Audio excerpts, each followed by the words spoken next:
Sa ulo ng mga balita, taas singil sa tubig, ipapatupad ng Maynila at Manila Water sa 2026.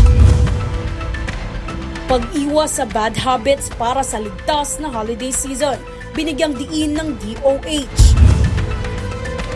Agarang pagtanggal ng fake news sa social media, isinusulong maisabatas.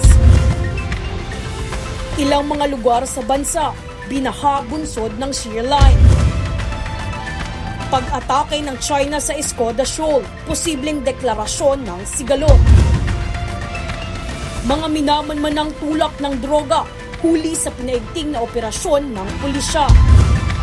Patas at pantay na balita, komprehensibong ulat para sa pulso ng masa. Ito ang News Force.